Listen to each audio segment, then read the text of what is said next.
হাদিসের মধ্যে আছে, নবীজি বলেন, আল্লাহর কসম মক্কাবাসী, যদি তোমরা আমার হাতে, ডান হাতে আসমানের সূর্য এনে দাও, আর বাম হাতে যদি আসমানের চাঁদ এনে দাও, আর বিনিময়ে যদি আমাকে বলো কালেমার দাওয়াত ছেড়ে দিতে, আল্লাহর কসম আমি মুহাম্মদ এই দাওয়াত ছাড়ব। হাত্তা উনাফিজাহা, এই কালেমা জমিনে প্রতিষ্ঠিত হবে, আও আমুতা ইলাল্লাহ, অথবা আমি জীবন দিয়ে আল্লাহর কাছে চলে যাব, এটাই সমান। বিকল্প কোনো অপশন নাই, মাঝখান দিয়ে কোনো সুরত নাই, সমঝোতা নাই। আমি বলবো, তোমাদের যত আইটেমের জুলুম হোক আমি বলবো। আরেক হাদিসে আছে, হাদিসের অংশ, হাত্তা তানফারিদা সালিফাতি, আল্লাহর নবী বলছে আমার এই গর্দান আমার দেহ থেকে আলাদা করা পর্যন্ত আমি কালেমার দাওয়াত দিতেই থাকব। আচ্ছা, এটা তো বুঝলেন। এইবার আরেকটা কথা বুঝেন, আমাদের প্রিয় নবী সাল্লাল্লাহু আলাইহি সাল্লাম ওনার জন্মের আগ থেকেই, হযরত ইব্রাহিম আলাইহিস সালামের জামানা থেকেই মক্কার কাবা ঘরের হজ, এই হজ্জের কার্যক্রম ইব্রাহিম আলাইহিস সালামের জামানা থেকেই চালু হয়েছে। নবীজির জন্মের আগেও এই মক্কার মধ্যে হজ্জের কার্যক্রম চলমান ছিল। নবীজির জন্মগ্রহণের পরেও এই মক্কার পুরা 53 বছর নবীজির হায়াতের, ইসলাম প্রচারেরও 13 বছর এই হজের কার্যক্রম চলমান ছিল। বাকি কথা হইল, ইব্রাহিম আলাইহিস সালাম যেভাবে হজ্জের মূল কার্যক্রম আল্লাহর হুকুম মতে চালু করে দিয়ে গেছিলেন, দীর্ঘ বছরের ব্যবধানে ধীরে ধীরে লোকেরা এটার মধ্যে নিজস্ব নতুন নিজস্ব বিদআত, কুসংস্কার, সামাজিক বিভিন্ন প্রথা চালু করতে করতে ইব্রাহিম আলাইহিস সালাম এবং ইসমাঈল আলাইহিস সালামের মূল হজ আল্লাহর পক্ষ থেকে যেটা ছিল, এটারে বিগড়াইয়া একদম লন্ডভন্ড করে ফেলছে। কিন্তু যায়ে বানাইছে বেদাত কুসংস্কার কইরা, এই সবটার নাম ছিল হজ। যদিও এটার মধ্যেই তারা মূর্তি পূজা, শিরিক, কুফরি অনেক কিছু চালু করে দিছে। যাই হোক, এটা চলমান ছিল। আর এই হজ্জের মৌসুমে প্রতি বছর মক্কা নগরী এবং তার আশপাশের দূর দূরান্ত থেকে মানুষ, যদিও মূর্তি পূজক ছিল, কিন্তু হজ করতে আসতো কাবা ঘরের কাছে। আর আমাদের নবী সাল্লাল্লাহু আলাইহি সাল্লাম মক্কার 13 বছর একটানা এই হজ্জের মৌসুমে আশপাশের বিভিন্ন অঞ্চল থেকে যে মানুষ আসতো হজ করার জন্য, তো তারা তাবু করে করে থাকতো মানুষ, ভিনদেশীরা।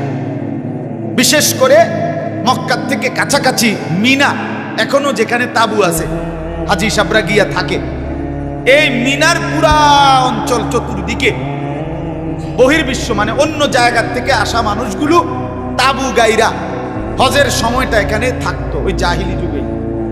তা আল্লাহর নবী সাল্লাল্লাহু আলাইহি সাল্লাম 13টি বছর মক্কায় এই তাবুগুলোতে গিয়া গিয়া হজ্জের সময় অন্যান্য অঞ্চলের মানুষগুলোকে 1 জন 2 জন 10 জন 5 জন যাই পাইতেন, যাকে কালেমার দাওয়াত দিতেন, ইসলামের দাওয়াত দিতেন।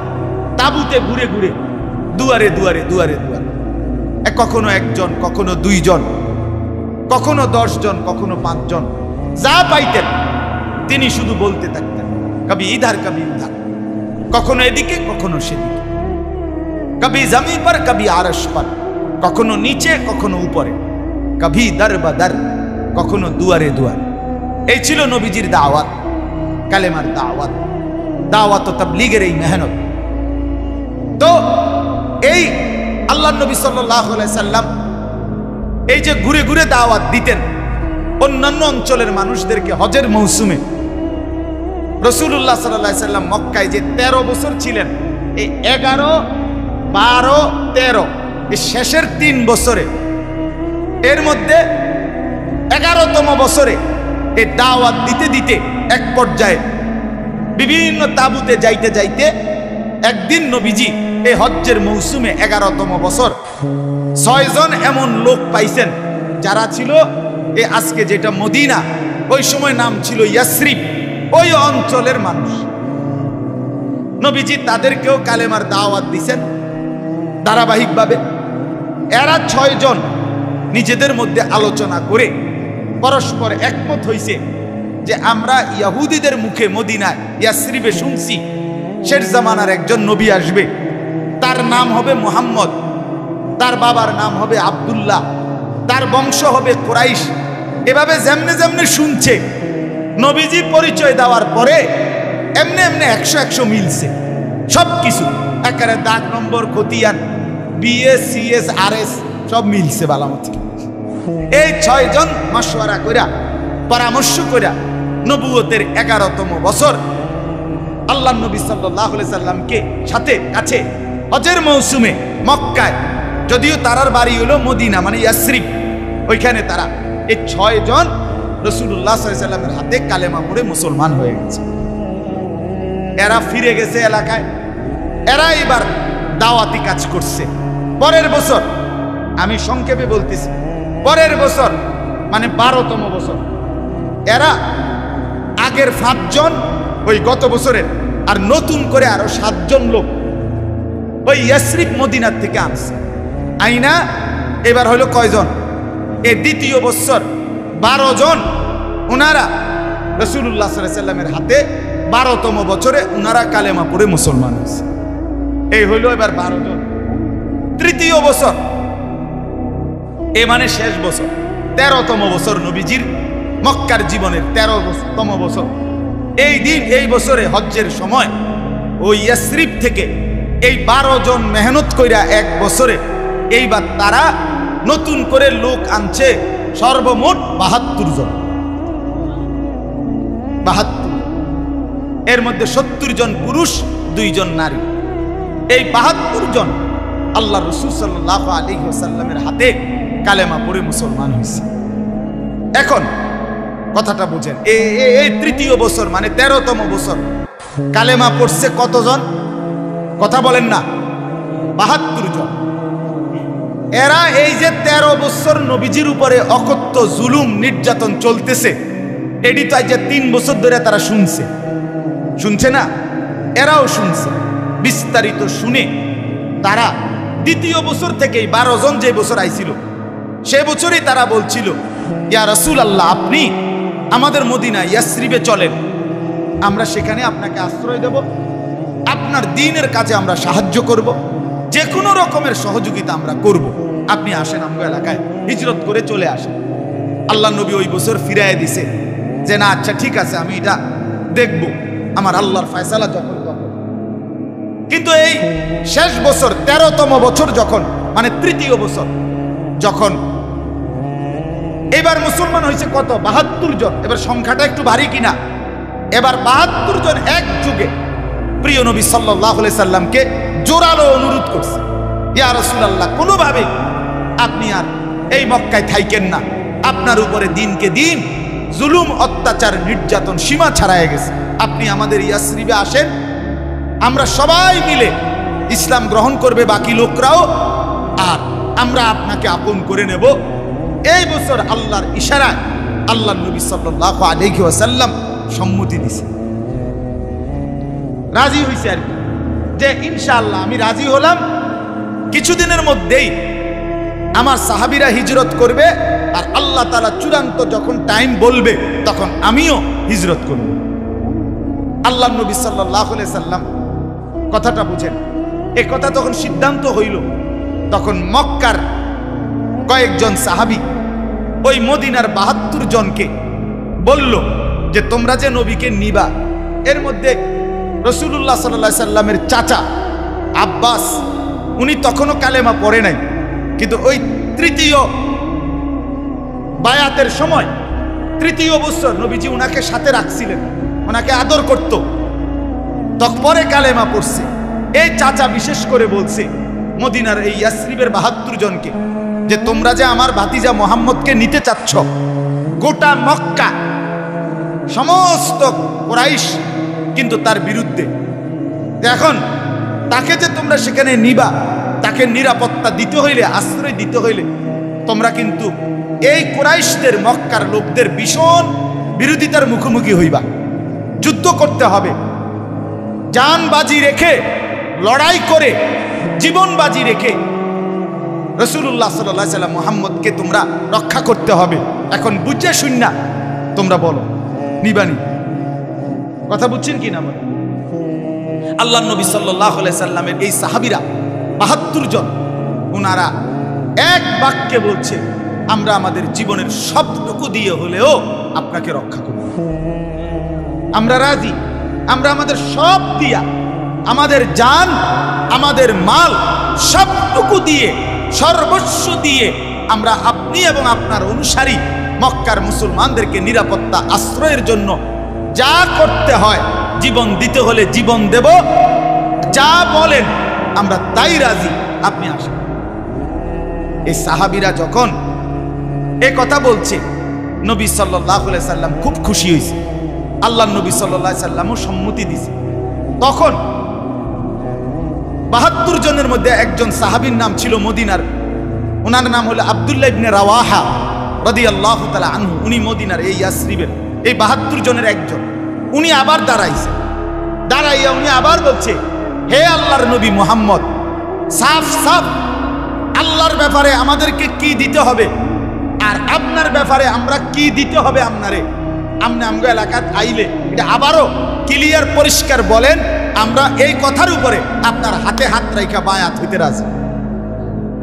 কাটসাট কথা, মানে আপনিও যাতে কোনো সন্দেহ না রাখেন আর আমরাও যাতে কোনো না ঘাবড়াই, আমরা ডাইরেক্ট আপনার হাত রাখবো, আমরা বায়াত হব, অঙ্গীকারাবদ্ধ হব। আপনি কোন পরিষ্কার কি কইতে চান, কি চান আপনি আমাদের, কথা বুঝছেন কিনা? আল্লাহ তাআলা, আল্লাহ নবী সাল্লাল্লাহু আলাইহি ওয়াসাল্লাম তখন দুইটা কথা বললেন। এক নাম্বার, আল্লাহর ব্যাপারে তোমাদের কাছে আমার চাওয়া, জীবনের শেষ সেকেন্ড পর্যন্ত, শেষ নিঃশ্বাস পর্যন্ত আল্লাহর সাথে শিরিক করতে পারবা না, আল্লাহকে ছাড়তে পারবা না। দুই, আমার ব্যাপারে তোমাদের কাছ থেকে আমার ওয়াদা নিতে চাই, আমাকে রক্ষা করতে গিয়ে আমার ইসলামের জন্য তোমরা তোমাদের জান, তোমাদের মাল সবটুকু দিতে, এমনকি শহীদ হওয়ার জন্য যদি রক্ত দিতে হয়, জীবন দিতে হয়, তবুও তোমরা দিতে রাজি। এই কথার উপরে তোমরা আমার হাতে বায়াত। খোদার কসম, তাফসীরের মধ্যে আছে, তারিখের মধ্যে আছে, এই ৭২ জন সাহাবী ইয়াসরিবের, ওনারা বলছে, হে আল্লাহর রাসূল, আমরা উভয় কথার উপরে রাজি, মৃত্যু পর্যন্ত জবান দিলাম আল্লাহর সাথে শিরিক করব না, জীবনের সবটুকু হারাইতে রাজি, আল্লাহকে হারাবো না। সুবহানাল্লাহ। মুমিন আল্লাহকে হারায় না, মুমিন আল্লাহকে বলে না, বাপ ইমানদার আল্লাহকে বলে না। আজ আমরা শুধু খাট পালং আর সোফা, আজ আমরা শুধু ঘর বাড়ি আর বিল্ডিং, আজকে শুধু আমরা দুনিয়ার একটু মাতবরি, এটুকুর জন্য আল্লাহকে ছেড়ে দিই, আখিরাতকে ছেড়ে দিই। ৭২ জন সাহাবী মজবুত ভাবে বলছে, আল্লাহর সাথে শিরিক করব না, আল্লাহকে ছাড়ব না। দুই, ওনারা বলছে, হে আল্লাহ রাসূল সাল্লাল্লাহু আলাইহি সাল্লাম, আমরা পরিষ্কার ওয়াদা দিলাম আবারও আপনার জন্য, ইসলামের জন্য, বিশেষ করে আপনি নবীর জন্য আমাদের জান, আমাদের সম্পূর্ণ মাল পুরাটাও দেব, এবং আপনি যদি বলেন আপনার জন্য, দ্বীনের জন্য, ইসলামের জন্য, আপনার ইজ্জত, আপনার সম্মান, ইসলামের মর্যাদা রক্ষার জন্য আমাদের প্রিয়র জীবনটুকু আমরা বিলিয়ে দেব, এটা আমরা ১০০ রাজি, আমরা ওয়াদা দিলাম। আল্লাহ রাসূল সাল্লাল্লাহু আলাইহি সাল্লাম এই ৭২ জন সাহাবীর কে এই নিজের হাত মুবারকের উপরে রাইখা বায়াত করাইছেন এই কথা, আল্লাহর সাথে শিরিক করবা না, ইসলামের জন্য, আমি রাসূলের জন্য নিজেদের জান মাল সবটুকু দিবা, প্রয়োজনে শহীদ হবা, জীবন দিবা, এই ওয়াদা করো। সাহাবীরা বায়াত করছেন, ওয়াদা করে ফিরে গেছেন। এই অবস্থায় এই বায়াত, এই শপথ, এই অঙ্গীকার, এই মজবুত সিদ্ধান্তের উপরে খুশি হয়ে আল্লাহ তাআলা তখন সূরা তাওবার এই ১১১ নম্বর আয়াত নাযিল করেছেন। আল্লাহ তাআলা আরশে আজিম থেকে ঘোষণা দিছে, বন্ধু কারবারটা করলো কি? আপনার অনুসারীরা বলল জান এবং মাল পুরাটাই দিবে, তারা আপনার জন্য, দ্বীনের জন্য বন্ধু আমিও ঘোষণা দিলাম, আমিও ওই জান আর মাল, আপনার এই সাহাবী এদের জান আর মাল আমি আল্লাহ আরশ আজিম থেকে বলতেছি আমিও কিনে নিলাম, বিনিময়ে আমার জান্নাত দিয়ে দিলাম।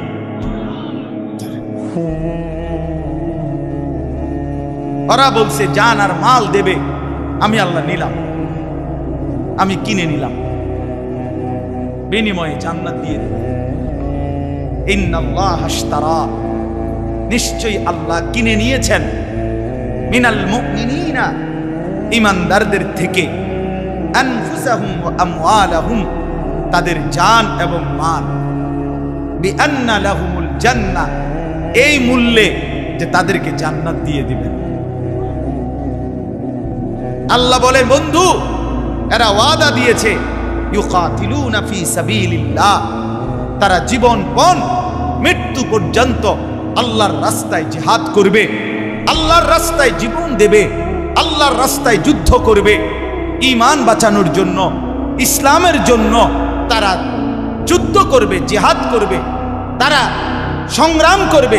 ফায়াকতুলুনা ওয়া ইউকতালুন, কাফের বেঈমানকে মারবে এবং প্রয়োজনে ওয়া ইউকতালুন, নিজেরাও শহীদ হবে। আল্লাহ বলেন আমি এই কথার উপরে খুশি হইলাম, বিনিময়ে আমিও নিলাম, আমার জান্নাতও দিলাম।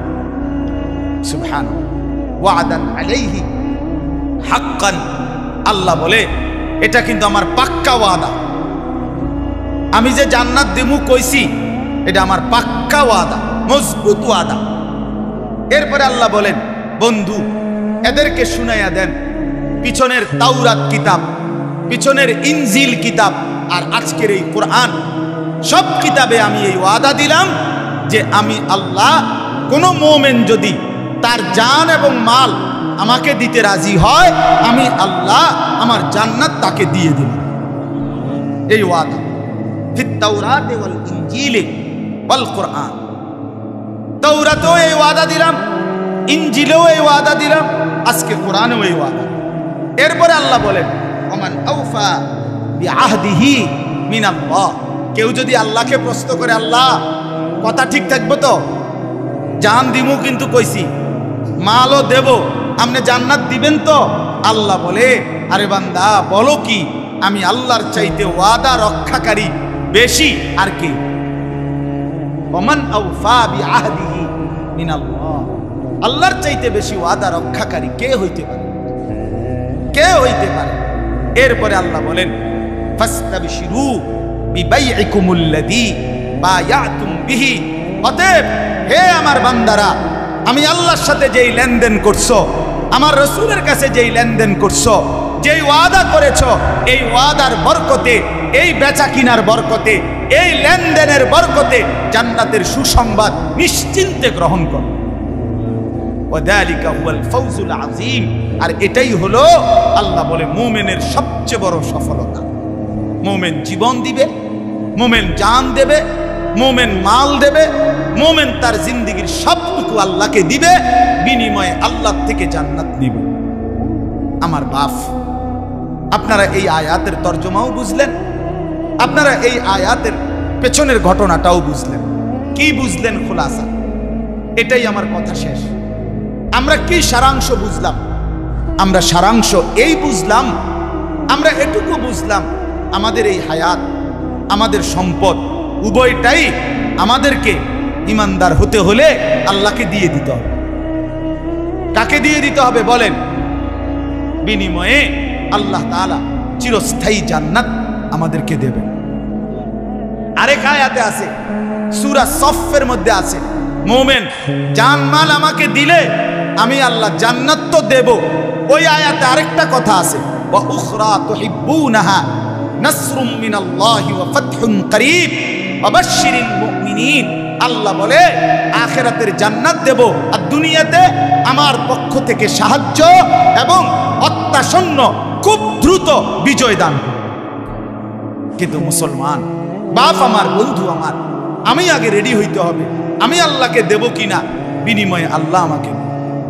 আপনি আমি ঘুমায় থাকবেন, আপনি আমি বন খাবেন, বিড়ি খাবেন, আপনি আমি টেলিভিশনে নর্তকীর ছবি দেখবেন, আপনার ছেলে নামাজ পড়বে না, আপনার মেয়ে নামাজ পড়বে না, আপনার স্ত্রী পর্দা করবে না, আপনার রোজগার করবেন হারাম, সুদ ঘুষ মিথ্যা চুরি ডাকাতি জিনা ব্যভিচার মদ জুয়া অবৈধ উপার্জন, এর মধ্যে আমরা ডুবে থাকবো আর আমাদের বিজয় হবে, এটা কিভাবে সম্ভব?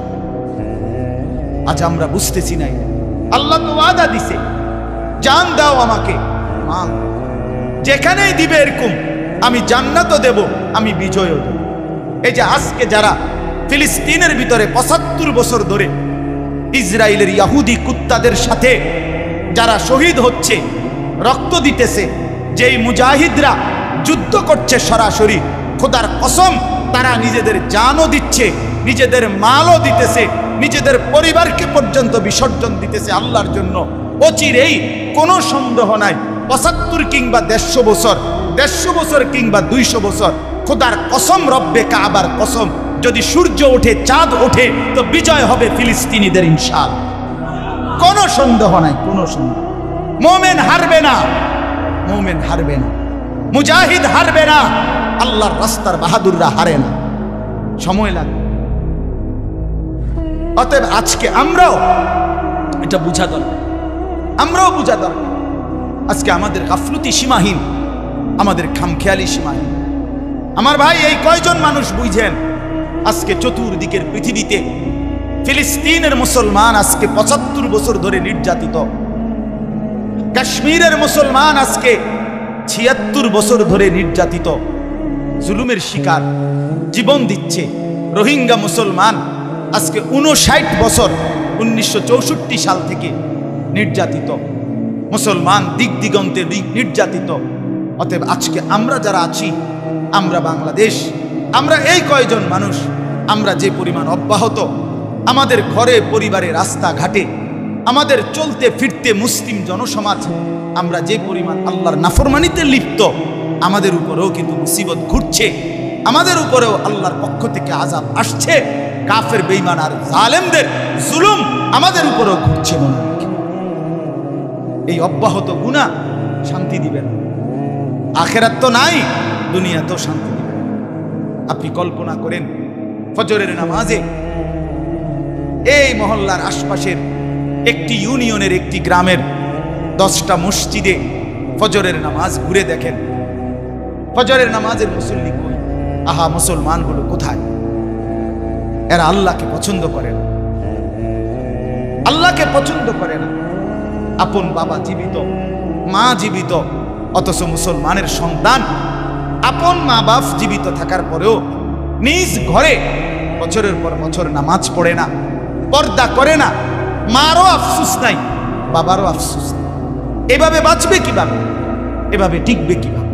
আমি আপনাদের কাছে অনুরোধ করছি, সারা পৃথিবীতে এই মজলুম মুসলমান, আর আল্লাহর ওয়াদা, আমি বিজয় দেব, আমি সাহায্য করব, আমি জান্নাতও দেব, বিনিময়ে জান মাল ঈমান আমল আমাকে দিতে হবে, আমাকে দিতে হবে।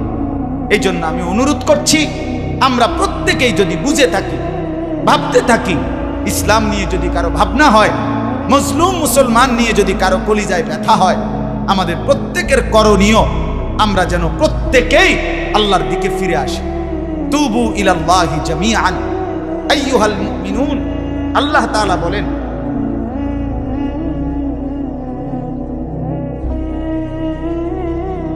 আল্লাহ তাআলা বলেন, হে ঈমানদারগণ, হে মুমিনগণ, তোমরা সকলেই আল্লাহর দিকে ফিরে আসো, আল্লাহর দিকে ফিরে আসো, লাআল্লাকুম তুফলিহুন, তাহলেই তোমরা সফল হবে, তাহলেই তোমরা কামিয়াব হবে।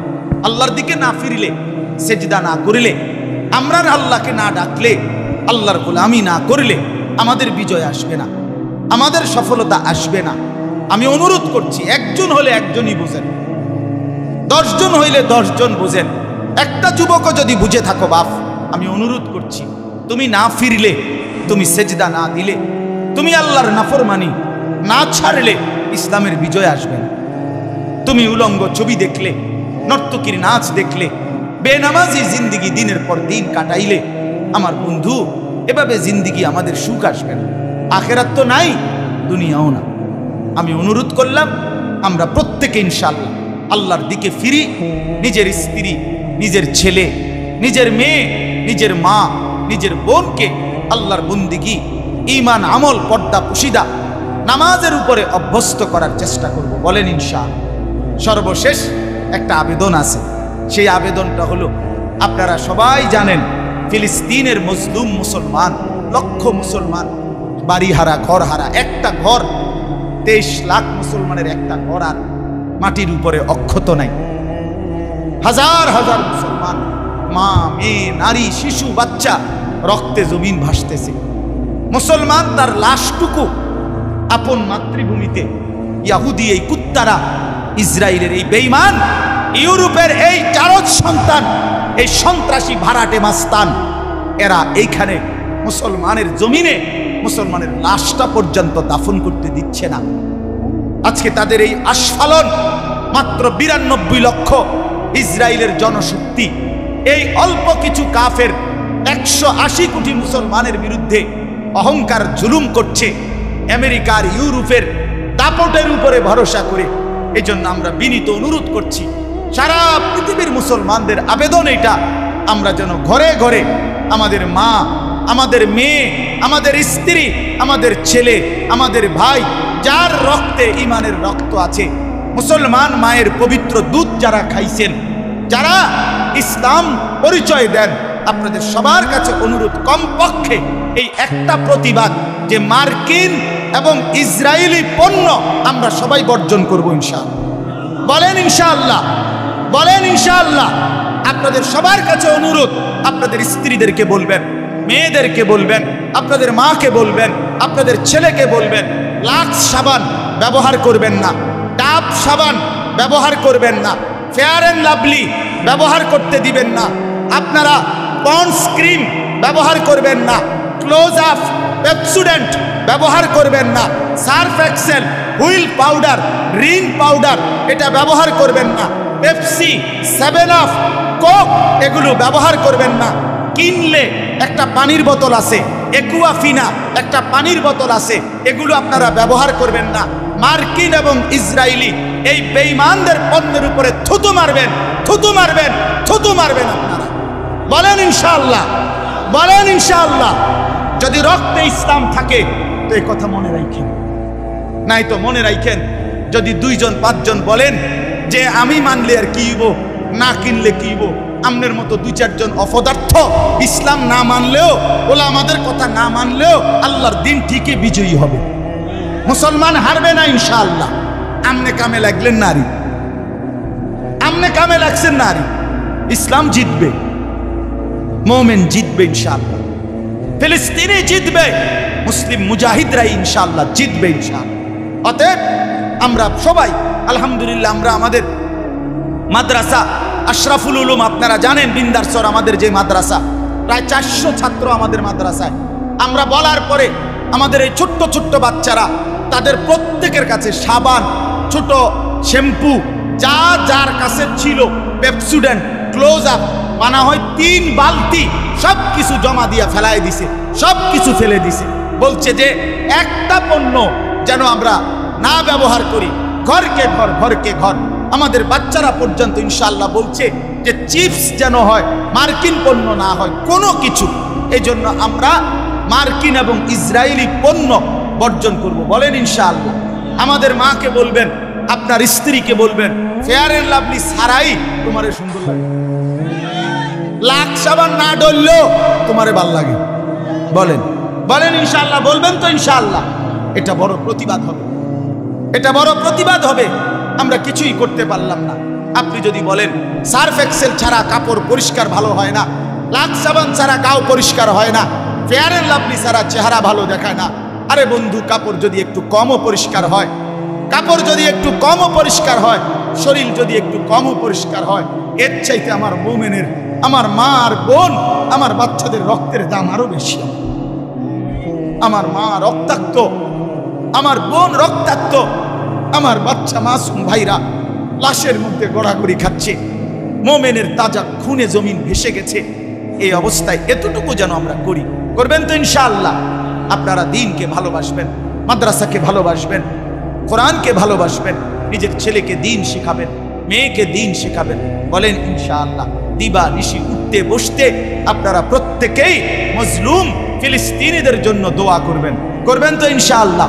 আর্থিক সহযোগিতা করার যদি সুযোগ পান উলামায়ে কেরাম এবং বুঝমান মানুষ যদি বলে আপনাদেরকে, তো ফিলিস্তিনের মজলুম মুসলমানের জন্য আর্থিকভাবেও সহযোগিতা করবেন। বলেন ইনশাআল্লাহ। সর্বশেষ কথা হলো, আমরা ইনশাআল্লাহ এই কথা বিশ্বাস রাখবেন যে আমরা যেন হতাশ হব না। মুমিন হতাশ হবেন না, হতাশ হবেন না। সারা পৃথিবীর সমস্ত কাফেরদের অস্ত্র ইসরায়েলের ওই কুত্তাদেরকে যদি সাহায্য করে, এরপরেও জিতবে ফিলিস্তিন ইনশাআল্লাহ। বলেন জিতবে কে? সবাই বলেন জিতবে কে? আরো জোরে, আরো জোরে। জোর হলো না, সবাই মিলে এক আওয়াজে জোরে জোরে ইনশাআল্লাহ ফিলিস্তিন জিতবে। ফিলিস্তিন কোনো সন্দেহ নাই। মুজাহিদ জিতবে, ফিলিস্তিন জিতবে, মুসলমান জিতবে। বেঈমান হেরে যাবে। মানচিত্র থেকে উঠে যাবে ইসরায়েল, মানচিত্র থেকে সরে যাবে আমেরিকা। আজকের পরাশক্তি থাকবে না ইনশাআল্লাহ। সোভিয়েত ইউনিয়ন ছিল, এখন নাই। চেঙ্গিস খান আর হালাকু খান আর তৈমুর লং এই নাফরমানরা ঘোষণা দিছিল আটলান্টিক মহাসাগরের ওই পারেও যদি একজন মুসলমান থাকে তাদেরকেও আমরা হত্যা করব। ওই বেঈমানরা আজকে নাই, ইসলাম এবং মুসলমান এখানে আছে। 190 বছর ব্রিটিশ এই উপমহাদেশে জুলুম করেছিল, বলেছিল মুসলমান রাখবে না। 190 বছর পরে ব্রিটিশের কুত্তারা এই অঞ্চল থেকে চলে গেছে। এই উপমহাদেশে ইসলাম এবং মুসলমান আজও আছে ইনশাআল্লাহ। অতএব মসজিদ থাকবে, মাদ্রাসা থাকবে, মুসলমান থাকবে। আমি আপনি কামে লাগছি কিনা এটা দেখার বিষয়। আল্লাহ আমাদের প্রত্যেককে তৌফিক দান করে।